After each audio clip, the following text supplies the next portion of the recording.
Hey guys, welcome back to my channel. In today's video I wanted to tell you guys how I knew I was pregnant and what symptoms I felt in the 2-week wait window.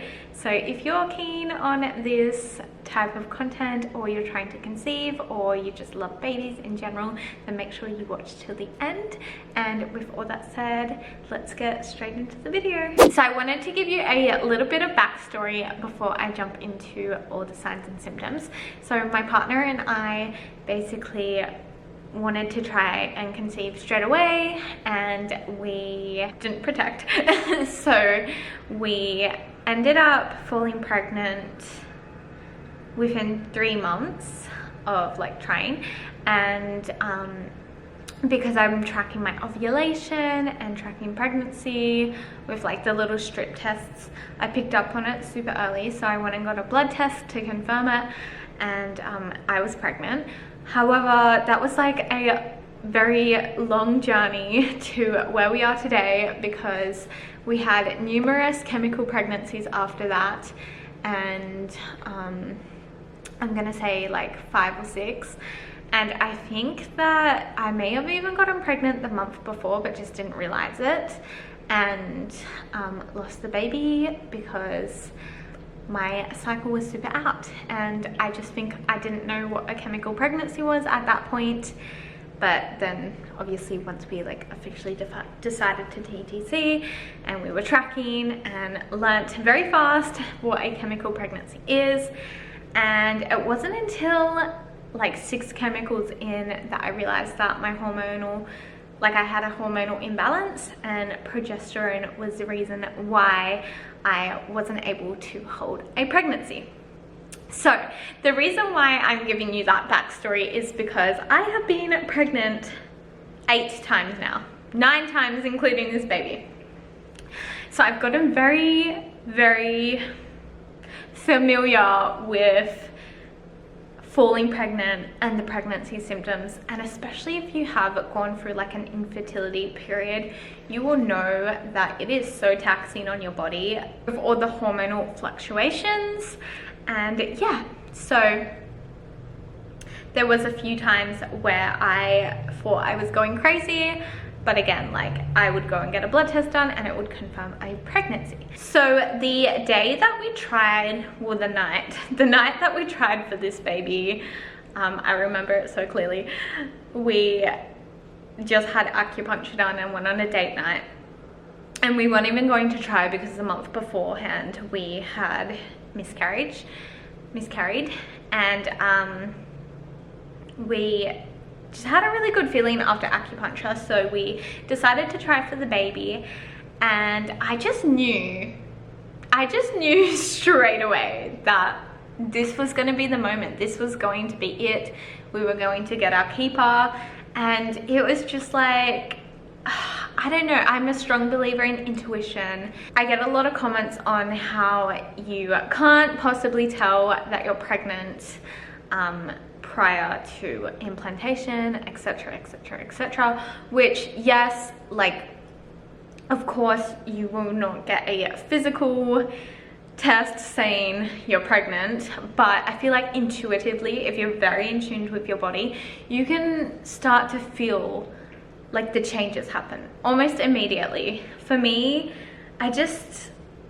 it's like the energy. I just knew the energy.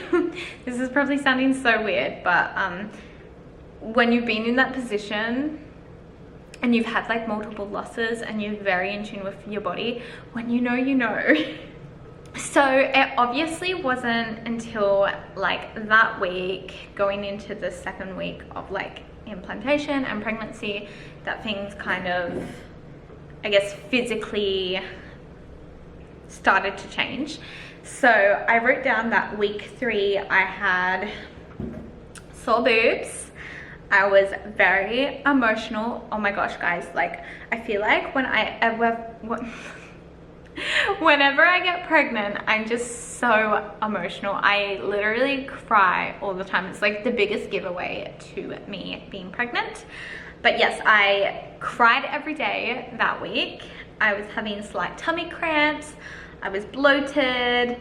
I was feeling slightly lethargic and out of breath. I just feel like I'm super sensitive to anything abnormal happening in my body. And I almost, every single time, I kid you not, my symptoms are almost identical with each pregnancy. Like my early pregnancy symptoms are almost identical. One really big indicator that I was pregnant before my big fat positive was my immune system was lowered, and I normally have a really good immunity, and I got sick, guys. I caught on Theodore's cold and I was so sick, so I ended up having a sinus infection, which was not fun. But entering into week 4, my appetite really slowed down, and I just didn't like food. My boobs were slightly bigger. They were still really sore and tender. I was still bloated. I was irritable and moody. I was still super lethargic. I was really slowing down, and if I didn't eat within a few hours, my blood sugar levels would drop and I would feel really dizzy and faint, which is one thing that I actually experienced a lot in pregnancy, and I'm sure a lot of other pregnant women experience that. Like if I don't eat every few hours, I will feel really, really dizzy and faint. Oh guys, I had the worst insomnia. I couldn't sleep. I was so tired all the time, but I just couldn't sleep. And I kid you not, I was having the most vivid dreams. And guys, sex dreams. Yeah, those hormones were like all over the place. So we won't go into detail. But yeah, my boobs, because I weaned Theodore this year, the beginning of this year. So he was like just over 3 and a bit when we weaned. So my boobs would still produce breast milk, and I was still able to express if I wanted to. So I actually had a little look in the shower, and it was colostrum. So that is so crazy to me how early the colostrum kicked in. Obviously I was testing every day by this point, so I think it was 6 DPO is when I first tested, and I got the faintest line. And guys, for me it actually was very scary because I would get faint lines with my chemicals. So I just didn't really like put too much thought into it until I knew that it was getting darker and it wasn't gonna go back to faint. So yeah, that is my pregnancy symptoms before my big fat positive. I hope that this gives you a bit of a different perspective with somebody who has had multiple pregnancies and multiple miscarriages. And yeah, if you enjoyed this video, give it a thumbs up, click that subscribe button, and I will see you in the next one. Bye guys.